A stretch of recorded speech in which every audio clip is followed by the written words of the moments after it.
You're listening to Not the Sermon with Eric and Jamie. Do you like that float move with the sermonette on camera?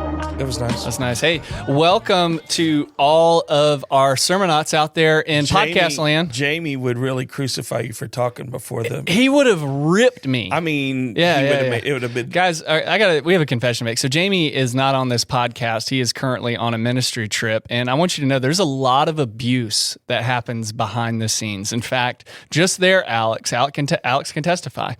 If I talk before the music is over, he slaps me across the face. He gouges my eye when I talk as it starts. Yeah, and you only have two of those, dude. Barely. You got one more before you go. Just kidding. Jamie is a joy. Jamie is a joy and a pleasure to be on the podcast with. He has never harmed us nor threatened our lives. Okay, got that out of the way? He is better than cats. But in Jamie's absence, we are joined by a very special guest, a very close friend of mine. This is the guy that if I just want to lose track of time talking to, I just give him a call or we go meet up. I'm a bit of a nerd, theology nerd at heart, and this guy that's with us this morning is also, I would say, that's probably right to say, right? Kind of I'll a take theology that badge, nerd. yeah, any day of the week. And we can just get lost in conversations about the relativism of the quadrilateral forever. This is Noah Henson. Give it up for Noah Henson. What's up, Sermonauts? Yeah. Thank you guys for having me. I can get lost listening to you guys. I am happy to be here. I am bummed that it took exporting your pastor and my pastor out of the country for it to happen, but I appreciate you guys letting me crash. He's a little territorial. Yeah, I understand. This is not a huge booth either, and I'm got some broad shoulders, so it wouldn't work anyways. Yeah. So, well, that's cool. So tell our listeners just a little bit about yourself. Absolutely. My name's Why Noah are you Henson. here? I am here because I was asked to be here. I love VFC, love the podcast. I serve as the area director for South Georgia Fellowship of Christian Athletes. Yeah. I live in Thomasville. I oversee a 9-county ministry area here in Southwest Georgia. And I have been attending VFC for about 6 years now. Me and my wife have lived in Thomasville for 10. Yeah. So love the church, love you guys. It's an awesome opportunity to get to hang out with you. Yeah. Absolutely. Rock and roll, dude. Noah rocks. So for all you sports ball fans out there, this is the guy that's responsible for preaching the gospel to all those football players out there, making sure they're saved and can run a 4.4 Absolutely. on the 40. Well, that's cool. But yeah, he's here not because he has all of the influence you could possibly have at FCA. I mean, he's basically the boss, I've been told. But he's here because he's a close friend of the podcast. He's got some cool stuff to say, so we're looking forward to that. But one of the things we were talking about before we started recording was it's Spotify Wrapped season, right? Yes, indeed. It is Spotify Wrapped season, and for those of you that still use Apple Music or whatever it is, I've always heard that Spotify is an Apple product, basically. Like they do Apple better than Apple, so most music listeners use it. But it's every year they give you this rundown of all the stuff you've been listening to, so to give yourself another reason to judge yourself and feel shame. And my Spotify Wrapped is no different. No. And so I had a few shocking surprises this year. Yeah, it really tells a story. And if you want to get absolutely crucified by your friends, this is a good way to do it. Because how cool you thought your music taste was and what you actually end up listening to all year those are not always the same. You're an absolute square when you look at that. Mine's the same. So my number one song this year was On Green Dolphin Street by Vince Guaraldi. Is anybody familiar with Vince Guaraldi? Dude, So he is a jazz musician from like the 50s, 60s, into the 70s. Track. He wrote all of the songs for Charlie Brown. So the boom, doo, doo, doo, doo, doo, boom, doom. Like, so I was listening to Charlie Brown just for fun. And then I was like, dude, this guy was an absolute G. And so he's in my top 5. Chicago, 25 or 624. Okay. I had a couple rough rides home, like when you just had a bad day at work and you just need to scream out dad rock. Yeah. Also a song by a Christian rapper, No Big Deal. Have you ever heard of him? I have not. Indie Tribe. So he wrote a song called Rob Hell. Okay. I like that energy. And it's a play on Rob Bell. You like universalism? Oh, yeah. And he's like, this is not Rob Bell. We about to rob hell. And honestly, I listened to it. A really good beat. Yeah. But it's a Christian rap. And so also a little Autumn Nocturne by Charlie Spivak and his orchestra. So What an eclectic group of songs that you just I'm named. an absolute loser. Now, it gets even deeper, dude. The problem goes deeper. So my top album, besides In Person by Vince Guaraldi, 2 of the top albums this year were by Catholic Lo-Fi. I can't. See? I don't even know who you are. Well, I was going to say something else, but never mind. Anyway, so Catholic Lo-Fi was number 2. Catholic Lo-Fi. I know. It's all instrumental stuff, dude. I'm trying to feel close to the fathers. Is it chanting? No, it's not chanting. It's so keep doing that. No. Keep doing it. I'm serious. Give me a little bit.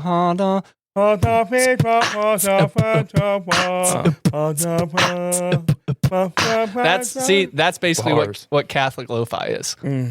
Dude, give us the ones that you can give us without wrecking your credibility. No, dude, honestly, wreck it. I said that, and I actually feel really strong about my rap. I'm feeling. I really do. I have 3 daughters, 7, 4, and 1, and so we we're all over the place with our music taste. But we have indoctrinated them to like. They like good music, and some of it is them, most of it is us. And so we are in a early 90s, late 90s. Actually, we had some early 90s on here, but it's turned into late 90s, early 2000s, Wish like you punk would rock. Step back from that ledge. We like friend. we like them. We've got Check Yes Juliet by We the Kings on here. We've got Dear Maria, Count Me In, All Time Low. We've got If It Means a Lot to You, A Day to Remember, which is like not the one that most people would know. Yeah. And then randomly, You Can Call Me Al by Paul Simon is on here. And so you've got I can call you Betty. Betty, when you call me Al. So no, it's a little Blink 182 is mixed in there. So like early 2000s punk. Yeah, dude, yours is and cool. Then Paul Simon. Mine's lame, bro. Actually, you know what? I take that back. Vince Guaraldi's the coolest dude to ever make jazz. I said it. Drop the mic, man. And got some crickets there. I'm sticking with the crickets. Do you have yours? Have you figured yours out? I don't know if I figured it out. So what I'm realizing is I like live stuff a lot. Like so.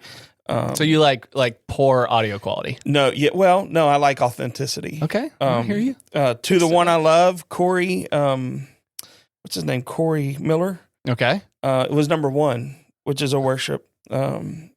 Red Rocks. Yeah, no Red Rocks. Yeah. Running in Circles, Will Reagan. Yeah. Dude, Will Reagan's my homie. How great by I've rediscovered David Crowder band. Okay. How great is a good one. The Garden Live, More United Pursuit. When we start Peace. Yeah. Rich Mullins. So real quick, we're on the same wavelength with worship. So Will Reagan, United Pursuit. Oh yeah. They're forever in my rotation when it comes to worship. Are you familiar with Will Reagan? Enough. I've heard it. Like they're the original writers of Break Every yet. Chain, I Will Climb This Mountain. They had Live at the Banks House, which to me is one of the best worship albums. Yes, agreed. Yeah. At least in the 2000s. My first outside of the Christian genre is The Wolf, Mumford and Sons. Okay. That's my Love some Mumford, yeah. That's my pre-sports. Like I put that like when we go to a football game and like if Nora's riding with me, we'll jam out to The Wolf and like dun dun dun dun dun dun dun. Someone get this guy some circle glasses, an espresso, some suspenders, and a little beanie, dude. Almost granola, man. Yeah, man. No, dude. A little crunchy over here. That was the only song they did. They used drums. Yeah, like that was kind That's of not a rock true. Every song is like boom, boom, for Mumford and Sons. Yeah, he used a full trap set. Like they used a whole trap set. Like yeah, it was legit. And then when we get down to like Who I Am, the best album I put Ashes and Flames by Rich Mullins. Rich Mullins. John McMillan. Oh, John McMillan. Okay. Yeah. In Between the Ashes, it has How He Loves. How He Loves on that one. But then we get into like Phil Collins and no, you don't like Phil Collins? I'm not a Phil Collins guy, dude. We get into like 38 Special. Well, you'll be in my heart no matter what they say. Boo. But then I get into like let's see where we go. 38 Special. Okay. The Doobie Brothers. I'm a Doobie Brother. Brother likes to rock. Hey, we know what you do when you get off work, my guy. Dude, their bass lines, the Doobie Brothers, if you ever listen to their older stuff, best bass lines I've ever heard bangers on all any. around. Like to the point where the song would be useless without You would unrecognizable without the bass in it. It's so good. So I get into some old, dad stuff. That's awesome. Well, here's the thing, listeners. Send us your most embarrassing Spotify Wrapped albums or songs or artists, and we'd love to roast you on the podcast live. So you can email that to us at notthesermon@gmail.com.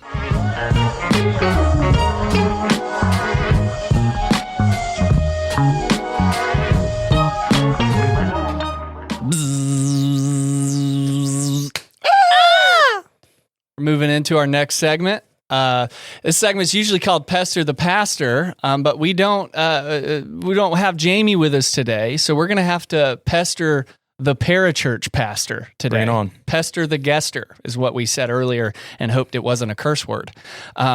So the question, the Pester the Pastor is a segment where we just ask like everyday questions, stuff that people might be curious about, and just kind of get an answer from a more pastoral perspective. Noah, so you tracking with me? I'll put my hat on. We haven't done it. Can. Yeah, thank you. The pastor hat on.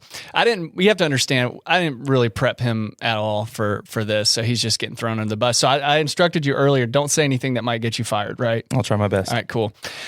So this is a question. So I was a youth pastor for 12 years.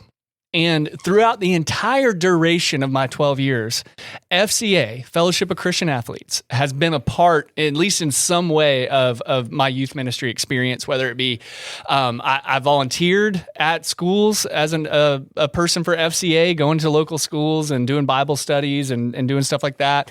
I've done like fifth quarter events. I don't know if they even still do that. Those are awesome. Yeah. Fifth quarter, like where you got to bring those back, actually. Yeah, bring back. Those are like events that they would do after the football game. So after the fourth quarter, you go to the fifth quarter. And so I did all that kind of stuff. And then when I got to the church that I'm at now, our community is super plugged. FCA is kind of a big deal here. It's a lot bigger than it was in other places that I've been. But there's always a question about the role of parachurch organizations, which is what FCA is. So, a parachurch organization, and you can correct me if I'm wrong, it's a Christian organization that tries to partner or come alongside the mission of churches in a community. They're not a church themselves. Like FCA doesn't have like the church of FCA. The church, right. There is the church of football in the South. But FCA is not like a church where they have a pastor, but you guys do a lot of pastoral work. I mean, your representatives kind of operate as pastors to a lot of local athletes. And so I kind of wanted to press you. What are some of the, what's your perspective on parachurch organizations and their role partnering with the church itself? Because that's always been kind of a weird place. And we've had conversations about this, right? Like, how far does FCA go? How far does a parachurch organization go before they cross that line? What happens, which this has been our experience, what happens when churches aren't being the church and you see an opportunity to kind of step in and then people are like, hey, you can't do that. You're not. So what's that process been like for you? Do parachurches still serve like a valuable, viable purpose for the local church community? I would say absolutely yes, but You're paid to say that. I do think, and I am a little biased, I think a lot of the apprehension comes from documented expectations. Unsaved Christians. Unsaved Christians is probably where we start. I think a lot of times in the discussion between parachurch and church ministry, it is this kind of gray area of what am I expecting you to do and what are you expecting me to do? And when those are not explicitly laid out, and then people are just going about the business of trying to bring people to Jesus, we're innately tribal. So I think it's easy for us to get those are my kids, my thing, my resources, my volunteers. And then you're like a youth pastor and you're scrolling social media and you see your kid at an FCA event and you're like, and then it's not good. Yeah. And so our heart, and I think there are some distinctives of our ministry with FCA that I feel really strongly about. I do think that FCA is awesome, but I think the parachurch ministry in general is kind of set up to do a few things. One of them being we want to help the church take ground, and I think that we want to help the church cross gaps and build bridges. So like, one of the things, gaps, build bridges like that. Yeah, and so what we want to be able to do is to identify what the local church is doing really well and what God is doing and how He's moving in our particular area, and then figure out a way that we can partner with what God's doing in the local church to amplify it. So we have so many good, godly men and women in our local churches that are have feeding ministries and discipleship ministries and are housing people who are meeting needs, who are discipling young adults and young men and women. Yeah. What can we do as a parachurch ministry to support that, amplify it, help grow it? And then there also is the next step of helping bridge some gaps of what are some things because of resources, time, people available that the church may not be able to accomplish that we as a parachurch ministry can walk alongside them in partnership to help meet needs that aren't currently being met. And so I think that is where we want to live, is saying, okay, if you talk to church people, everyone is like, kids these days. Like, what are we going to do about these kids these days? Getting worse and worse. Yeah, and I think there's this thing about the next generation and the future of discipleship and like the future of the church. And so like there's this current spinning of how do we reach these kids? How do we get to where they are? And so what we as FCA specifically want to be able to do is say we want to be the tip of the spear for the local church to meet coaches and athletes wherever they are. Yeah. And so that building that bridge of, especially with there are some issues in certain contexts where the separation of church and state, we are in the buckle of the Bible Belt. It is not necessarily the same, but there are some stipulations that the local church can't just go in and just do what they would like to do in the local schools. And so us being able to bridge that gap, partner with what they're doing, but then open up some new doors for the church to just be the church. Yeah. That's really the heart behind what we want to do. That's awesome, dude. And it's very ninja-like. Yeah, very ninja-like. Well, and that's kind of been your pitch to me ever since, you got into this position was, hey, if you want to get into a school, come by, grab a hat and a t-shirt. We'll get you in the right place and connect you with the right people. So you guys have really resourced our local area very well in that regard. The thing that I've always noticed, because I'm like the CIA of the yeah, exactly. Well, you'd be surprised how many, like even the local people that support some of the big contributors to FCA, who they are, But one of the cool things, and this, because as a youth pastor, I always wanted to be if not an innovator, at least kind of on the cutting edge of what kind of ministry is being effective in this, because kids are hard, dude. They're evolving every other year. And one of the things that I learned really early on is I need to figure out what FCA and Young Life are doing. And that's what I need to do in my local youth congregation, because what you would see is like youth programs in particular that kind of get stuck in the mid 90s, and they're still in a debate with their church as to whether or not we paint the ceiling tiles black, and then you see like Young Life is coming into an area and they've got like 50, 60 kids in a town where the average youth group size is 10, and then so I wouldn't look at that and go, man, they're taking all my kids. I would look at that and be like, I need to do what they're doing so that I can reach the demographic that I'm called to reach. And so that's what I'm thankful for, man, is getting to be around some of the resources of these parachurch organizations like FCA, like Young Life, like I never did went so Young Life that we were singing Taylor Swift songs during worship or anything. But, I would see even the crazy kooky games, like how far can I take the game before someone gets injured? And I do think that's cool. And what I love about FCA specifically is that we have a strong biblical foundation, but are intentionally non-denominational for the sake of unity. So we have we've created to the a Baptist space, you become Baptist. To the Methodist you become Methodist. I feel like Paul said something like that, I think. And so our heart is really to find ways. There are so many ways for us to divide, and we live in a very divisive culture. But I think ways that we can unite. One of them being sports. Yeah, because I think it is a great unifier. People will fight you in the parking lot over their college football team. It actually happened recently. What you will see is on a Friday night in a place like Thomasville, you've got people from every socioeconomic background, every race, every denomination that are going to watch the football team. Same thing for baseball, basketball, whatever. Yeah. And so using that influence and platform to share the gospel and create unity in a city like Thomasville, we see that as a real win for not just us, but the parachurch world. What avenues can we create, again, to amplify the body of Christ in our local area? And sports is a great avenue to do it. And what I love, too, is that because of that aspect, we can be excited about the distinctives that would be easy to argue over. So there are things that each denomination and each church does really well. And if I was linked to my particular church or denomination in our ministry, it's hard to celebrate people who are doing things differently and maybe better than you in some ways. Yeah. And so for us, we get to say, what is God doing Call that at spiritual VFC, butthurt. at First Baptist, at the Methodist Church, And at the there's the other title. Pentecostal church, name the church. And then we get to say, okay, how can we participate in that? And so we say that with other parachurch ministries as well. What does Young Life do really well? What do these other nonprofits do really well? How can we support them, pray for them, get really excited about what God's doing with them, and then also take ownership of what we feel like God's called us to do? And dude, that's a mentality. And that's exactly what I was trying to latch onto when I talked about my experience, is looking and seeing what they're doing and doing that. And that's kind of what I got from you guys, is this idea that we can celebrate each other's differences. We don't have to, camp out around these certain traditions or, theological ideologies or whatever you say. We can just celebrate the diversity of the city, because to me, that's the call of the church. The church isn't just fellowship amongst the believers, it's fellowshipping with the city that you're in. And that's going to involve you, kind of laying down some of those hills you like to die on and celebrating the common thing that the Lord is doing in all of these groups. We always talk about that here, like unity is not uniformity, Correct. Right? It's not everybody looking the same, acting the same, speaking the same.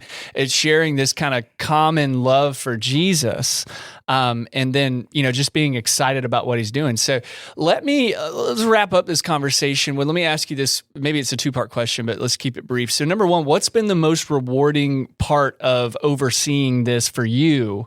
And number two, for our listeners, because dude, we have listeners all over the United States, and I don't even know if is FCA international. Yeah. Okay, so we have 116 countries. Okay, so we have tons of international listeners as well, who are going to their FCA meetings after football. Not football. What can they do to partner with the mission of these parachurch organizations, maybe specifically FCA? I think so specifically with FCA, we are about discipleship. So we want to engage coaches and athletes with the gospel, equip them with scripture, and empower them to go be and make disciples in their local context, their teams, their families, their schools. And so we have a lot of different distinctives and opportunities for ministry to specific teams in school context. We have Bible studies around 70-year-old ladies playing pickleball. You're always like texting like, hey, does anybody play golf? Anywhere be that golf sports person is taking place, we want to be there to minister to them and help disciple those folks. I don't want to interrupt, but do you guys have a pickleball FCA rep? Specifically for pickleball, it won't be long because it is taking over the known world. And so literally the known world, we have partners in Brazil who we just spoke to recently, and they have an entire pickleball ministry that they're running. Oh my gosh. So for us, our thought is, if you love Jesus and you have a heart for sports and you want to find a way to honor him, and you put those things together, we would love to find an avenue with FCA for you to do that. To speak on behalf of parachurch ministries, I would just love to say to all local congregations, we are for you. We are giving. We are with you. We support you. We love you. And so please don't ever, even if there have been instances where you've been around parachurch ministries who maybe didn't have your best interests at heart, speaking for ours and the people that I work with and know here locally. Girl Scouts. Yeah. All of them. We love you. We support the local church, and we want to help do whatever God's laid on your heart to do. Those chess clubs can be dude. intense. Dude, you can get chess club injuries, dude. Those nerds, they scratch each other. No, I'm just kidding. Sprain a finger.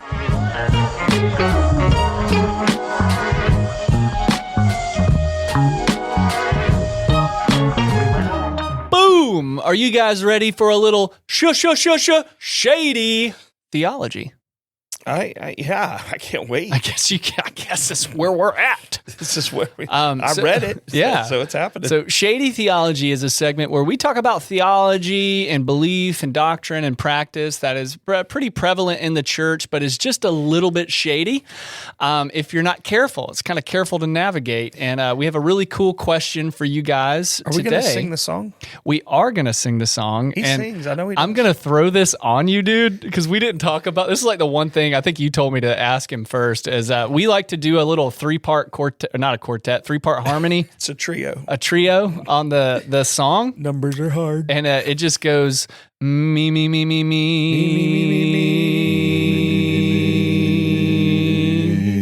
Shady Theology. Nailed it. It was great. No, I'm just kidding. I'm sorry I participated in that. I should have let you guys just run with it. Look, dude, We're bringing Jamie back. by the end of this podcast, you're going to be sorry that you were on it. You're going to be like, God, why did I do Our that? goal is to help you regret everything. Yeah. So this is a cool question. So the question is, or surrounds the idea, is it difficult? Did Jesus make it hard to follow him? And let's talk about why that's shady, because there's two extremes. Like with any belief, there's always the ditches that you need to avoid. And the first ditch I would kind of call the greasy grace side of it, right? That's Jesus loves us. It doesn't matter. Like, anybody, just come to Jesus. Everything's going to be fine. Like, don't worry about changing. All your sin is covered. Oh, that's not sin. Those are just happy little trees. Those are just happy little clouds. This is happy mistakes. But greasy grace, it's the theological word is antinomianism, which is this idea that your sin just doesn't matter. Like there's no part of the gospel that requires you to surrender that, right? The other side of the ditch, one could call legalism, or just this extreme difficulty of, you kind of see this in like holiness movements, holiness Pentecostalism. You see this in Reformed Baptist movements, where it's like, if you think you're following Jesus, the moment you think you got it, that's just proof that you don't, and you're an unsaved heathen, right? It's this idea that following Jesus is the hardest thing you could possibly do, right?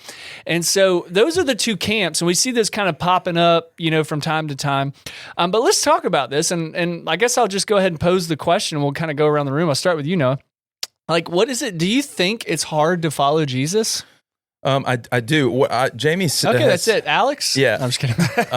You asked a yes no question. I was gonna give Jamie a shout out, just because I feel like you guys are ragging him probably less than he deserves. Look, but we still. love him. I've ranked him less than anyone. We love you, Jamie. I'm the favorite. He has said a few times that following Jesus is simple, but it's not easy. You stole my line. Oh, love it.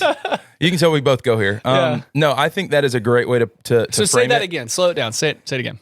So following Jesus, it is simple, but it is not easy. There you go. And I think that is a great way to frame it, because I think that you can underestimate or overestimate the grace of God, kind of falling in the two ditches that you just set up right there. But and Dallas Willard has a quote, which I know that you like him too. I mean, like, the gospel is not against effort; it's against earning. Yeah, grace is opposed to effort, not earning. Yeah, and I think that's another helpful way earning, to frame not it. Effort, yeah. But what do you guys think?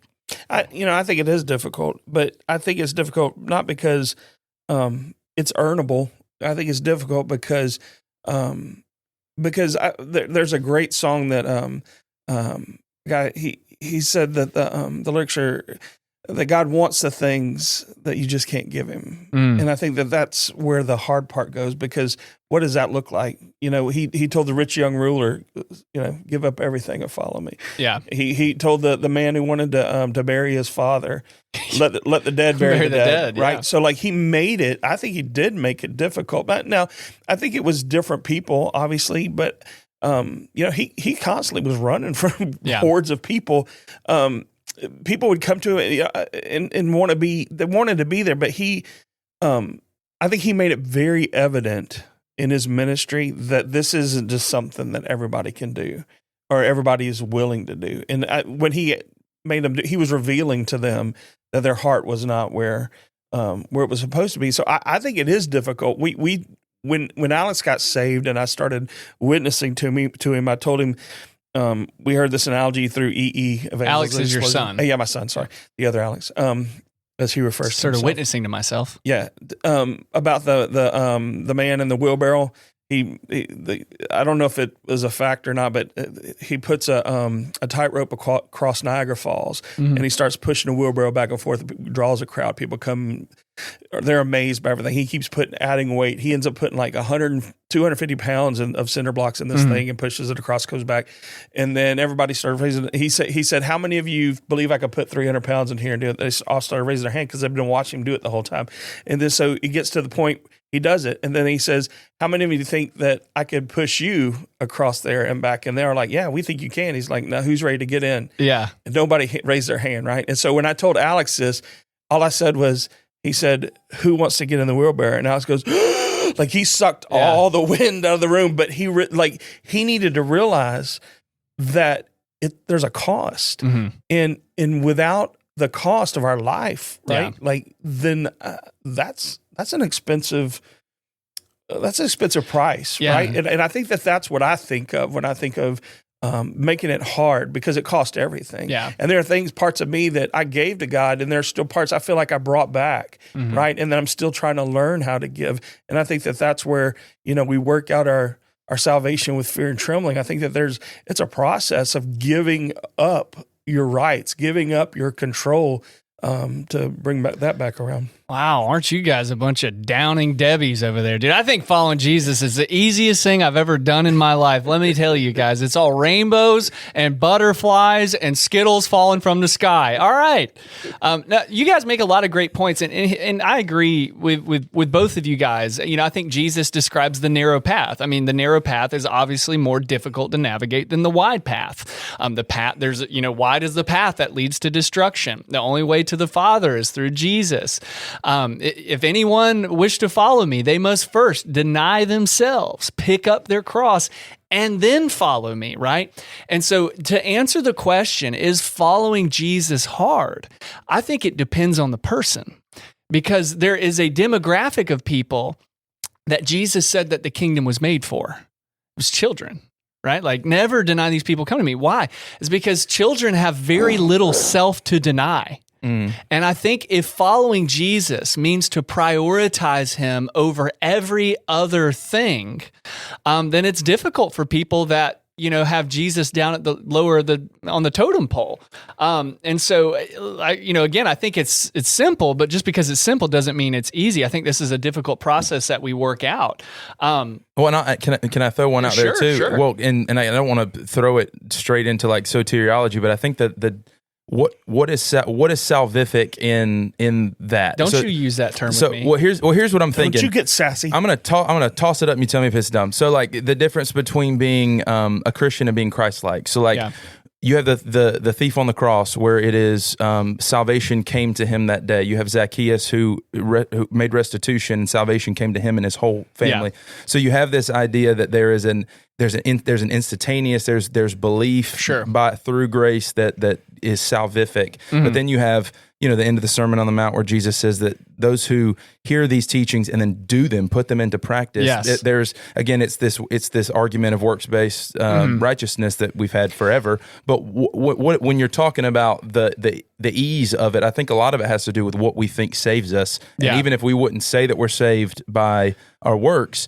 it's interesting to think of the distinction. I see where you're going. So if you feel like simply believing that Jesus is the Messiah is what saves you, then of course, and that's where we get into the idea of like easy beliefism, which is this kind of this evangelical thing where we thought back in the 1930s and 40s that if we can just get as many people as possible to raise their hand during the altar call, then we're doing what needs to be done. Just as I am, right?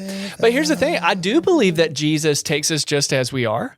I also believe he doesn't leave us as we are. And I believe that the call to work out our salvation is a really, really serious matter. And I think it's this idea of forming our, the question that evangelicals don't want to ask is, if I say that I believe in Jesus and I don't go and make restitution towards all the people that I've defrauded, has salvation really come to my house?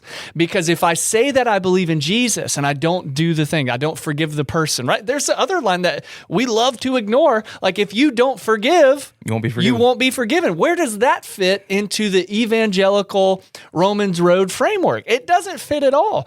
And so I think what we need to recognize is that following Jesus is a full abandonment lifestyle. But once you've abandoned all things that hinder you, that feed your ego, that feed your pride, that feed your flesh, all those things that you prioritize over Christ, once you're willing to sell all that you have, then it becomes easy because you have nothing else that's trying to steal or rob your attention. And to me, that's the call of the gospel. But of course, this is not the sermon, so nobody respond to that.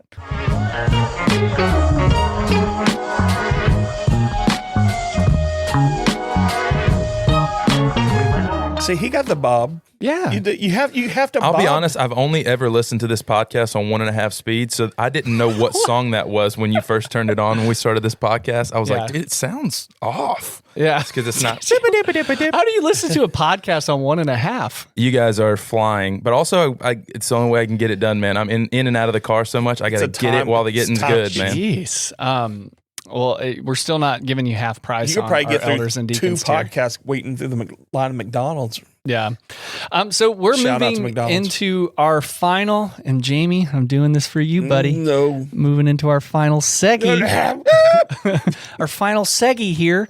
So that word makes you a little uncomfortable, doesn't it? Mildly, yes. Yeah. It's kind of like the first time you try an oyster, you feel like you're doing something wrong. Gag a little bit. Yeah, but then you just kind of get used to it. No. I'm an oyster guy. I like it. Our final segment for this podcast is Eric's Edumakation. Eric's Edumakation. Oh, friend, let me tell you, Well. because we're about to talk about preaching and teaching. Hey, Well. hey. Guys, we have been, and that was super low quality, but Only God can do it. we've been begging for a praise break button on this podcast, and I felt like it was only, it was the best time to do it was when we were talking about a little bit of preaching.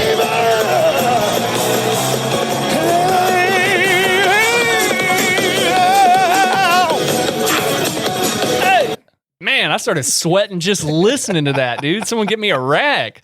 But Eric's Edumakation is where I talk about things that I had to pay a lot of money per credit hour for, and you get it absolutely free of charge. And so today we're going to be talking about the difference between preaching and teaching. Let me ask you guys this. Growing up, like, did you recognize sort of a difference between the two things, or did you always just assume, the pastor preaches? Or could you kind of tell, like, there's an inherent difference in this? Well, we didn't even call the pastor a pastor. We called him a preacher. Yeah, you called it the preacher. Yeah, the people that taught were in Sunday school.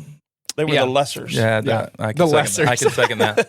I can definitely second that. They were the freebies. Yeah, well, and that comes, most laymen in America. What the main thing that we expect from our pastor is not good leadership, not even integrity. He just needs to be a good communicator. Can he preach? Entertaining.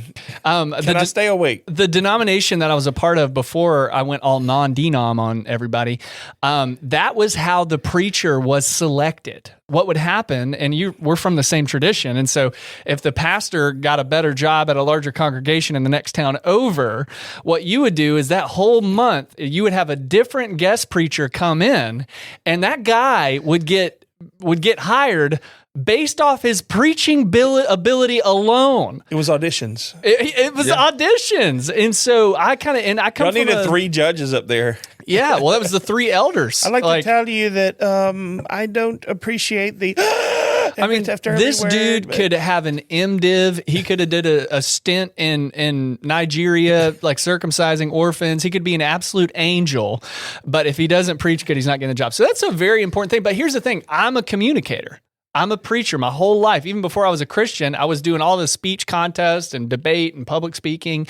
I kind of think that's why the Lord elected me, if you know what I'm saying. Like, he's like, I need this guy on my team, or else I would have been a club DJ. Put your hands up. You were drafted into it. I was drafted, dude. But there is a difference. The second round. Second round. Oh, sorry. Come on, dude. I was late first for sure. Yeah, man. Late first. Come on, give me middle first. But there is sort of a difference. Drafted free agents. Mr. Irrelevant. There is a difference between preaching and teaching. And And just to kind of give you the biblical difference is, first off, there was a specific role for the preacher. That word preacher is the Greek word karos. And in the ancient world, this was just a messenger or a herald. And so this is a borrowed term from first century Greco-Roman culture. The person that would come to town declaring that, hey, the emperor is coming, like everybody get ready, clean up the streets and all that, put your best dress on. He was a preacher of the good news. The good news would have been that the emperor is coming. But they're a herald. And those, you can tell when someone's a preacher, because when you listen to a preacher, they make you want to run through a wall. I mean, have you listened to some people that are like, you hear them and you just want to you want to start tearing, you wear 2 shirts to church because you know you're going to tear the first one off, right? Am I the only one here? I guess so. But they're also encouragers. Something really cool. Wow, dude, y'all just left me. I just did it on purpose. And Noah, you're in on the I was fun honestly too. waiting for what sound you were going to hit us with off the board there when we ghosted you, but Yeah. there it is. That's what I was hoping for. Here's my problem. Like when I hear that, it turns me off. I don't enjoy that at all. When I hear, you don't like to be motivated. I don't feel motivated. Well, it really shows. I feel like it's acting. But do you think that it's it seems like diverging cultures of evangelism and then actual on the ground discipleship has done this weird merger? Because I grew up in old school tent revival Pentecostal kind of circles. Don't you make sense here, Noah? I'm just telling you. So it now. makes. But here's what's interesting though is that the guy, the guest speaker who comes in and hits you with this charismatic fire sermon and then he bails and goes to the next church. Yeah. That to me, there's a part of me that the culture I grew up in is there's something to that where it's every Sunday you just come in and you get filled up. Holy Spirit's going to go with you, and then you move on to the next thing.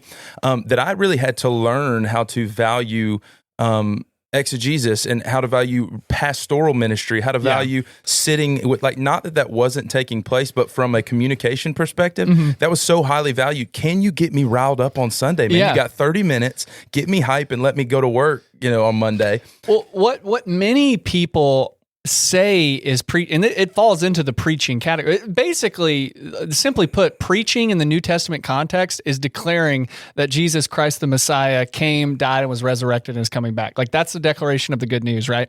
But often what gets lumped into that is something that the Bible refers to as the gift of exhortation, which is it's a biblical term, and the biblical term it's parakaleo. It means to come alongside. It carries a sense of encouraging, urging, comforting, and challenge, right? So when you hear someone come in and you feel really challenged by a message, I'm going to go home and I'm going to do that. I mean, they're operating with something that the Bible calls the exhortation, and it's a spiritual gift. But then you have the guys who are really smart and they just have a way of explaining complicated concepts in simple, understandable ways. And the Bible... Tony Evans, yeah. Dude, his analogies I can understand everything. Yeah, Tony Evans, back to, we had a little conversation about John Piper. John Piper sort of operates in both of those roles. He's an encourager, but he's also a really heavy teacher. Between me and Jamie, I would say we both operate in both. It's not like it's mutually exclusive, right? But I would say Jamie is a much better teacher. He has a great way of taking a very difficult, we just literally quoted something that Jamie taught us on this podcast and it stuck with us. Yeah, absolutely. Me, I've always been, as equally concerned as what people believe. I want to impart a feeling to someone because I believe that feelings can be just as powerful as knowledge. Now, the problem with that is when you have someone that all they do is impart emotion and feeling, and then you get the spiritual high, and then you get the spiritual crash, and they're back to smoking crack later. I think that was a subconscious thing. You do a good job in mid-sermon doing that, right? So you don't start from the beginning. Mid-sermon? Yeah, you don't rev it up and the whole time. You have moments where you see that and you can go into it, and I think it works well that way. But when I see a guy get up there and do those sing song, and then his Lord said, "You got to rise up," like there's no part of me ever that does that. Yeah, and there's no part of that dude ever that does that in real life. Yeah, it looks like an act to me. And I don't know, dog. I'll be honest. I'm gonna push back just a little bit. I'll be completely honest. And this is a personal thing, and this is probably an outlier, which is why I don't think you'll have a problem with this. I'm genuinely so excited about the Word of God. Genuinely so excited that when I read something, either in the Bible itself or a commentary, and it's powerful, I have to stand up and walk around. Dude, my sermon writing process, I'm a weirdo. I have to be in a place where there's nobody, because I will literally read something and be like, oh my gosh, and I'll have to get up and walk around and process it for a second. And my goal, though, is to take that oh my gosh moment and impart that to the people that are listening to me so that they can see and value. It's all about value of truth. And when you do that, you do it in the most natural way possible. Yeah. Because it's you. Yeah. You're not becoming something else. You're not putting on a mask and doing something different. It's obvious. This is how you are. And I'm a weirdo on stage. Yeah. I'm a weirdo in exactly. my office. Like weird. Like it's authentic, right? Yeah. And so it's the other part that drives me insane. Yeah, and I get that, because I want to hear, I hear what you're saying, because one of the biggest issues that I take with modern day, our cultural, preachers and all this stuff is I call it a preacher porn is what I call it. Because what happens is you see these, all your congregation, they're seeing these guys on Instagram and TikTok, and they're like the world's best communicators, and they have a sermon writing team, and they don't even write their own sermons, and they get up, they give you this perfect sermon, and then you get to come to church and you get to hear Pastor Billy give this thing that he slaved over, right. And it doesn't sound, it's almost, again, it's like this infidelity in a way, because you're looking and watching people that your pastor can't do what they do. So I know that's kind of like a weird analogy, but that's how I see it, because what people don't see are these guys that are getting up with millions of followers and have a huge church. And I'm not saying that they're not good communicators, because they're there for a reason. But your local pastor who has slaved over the Word of God, over this message, and prayed into it, a lot of people just aren't listening because they can't do what they see, or their pastor doesn't do what they see other preachers on TV doing. So. Yeah, absolutely. The theater of it, I think, is what distracts me. Yeah. There was a church. There was a church here locally that we visited a couple times. I couldn't get past the theater of it. It doesn't feel authentic to me. I'd rather go listen to someone who's living. Like when I talk to them, when they preach or when they teach, they're talking like we do to each other on a normal basis. I've got to be. So it's not always what you say. Sometimes it's how you deliver it that matters, because you got to know your some people, man, they get into that. They love that. Mm-hmm. More power to them. I'm not criticizing it. I'm just telling you how preferential at some level. I'm just saying I can't do it. It's just, it's not my jam. Yeah. Well, and I think I'm not going to listen to hard rock. You know what I mean? And I think that's the thing too, is that, is that a bug or a feature? Because I think there are some preferential differences that are really helpful, like some good, strong exegetical work in expositional preaching at Name the Church, and then somebody who needs to be stirred up into that feeling to receive a word from the Lord, biblically accurate. I mean, it's you're teaching the Bible well, but in more theatrical setting. Is that preferential kind of back and forth okay? Is that a bug of the church or a feature of the church? I think it's a feature where if when you lean toward different things preferentially, you can get that in different groups of God's people. What I think is troubling, when you've got the top 20 best communicators in the world in your pocket at all time, and then what you're expecting to get from the church experience is that sermon, and that's all that you're getting from it, it's doomed to fail from the start. But if the church experience and the congregational experience is more than that, and it's taught to be more than that, and it's experienced as more than that, I think it can go a lot farther, and it takes the pressure off of these communicators who are doing the best that they can do. Yeah. So for our listeners out there, man, go back and tell at the end of the service on Sunday, tell your pastor he did a good job. Tell him he's a little good boy. Is it because you're preaching this? Yeah, it is.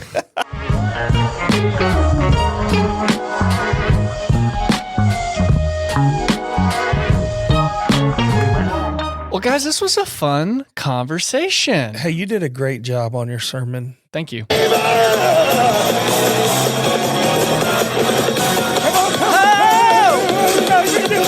Hold only God can do it. If I don't hear like a back of the throat squeal, if I don't hear one of those Sunday, I'm going to be upset. I know, dude. Well, this was cool. Noah, thank you so much for coming on and keeping Jamie's seat warm. Looking forward to having him back here in the next few episodes. Safe travels, brother. We love you. Yeah. Other than that, thank you everyone for listening to Not the Sermon.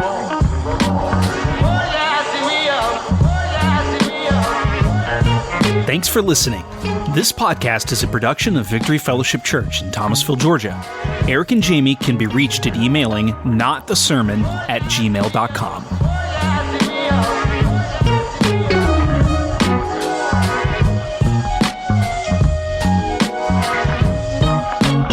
Father to the fatherless, defender of the little kids, gracious and compassionate, wasn't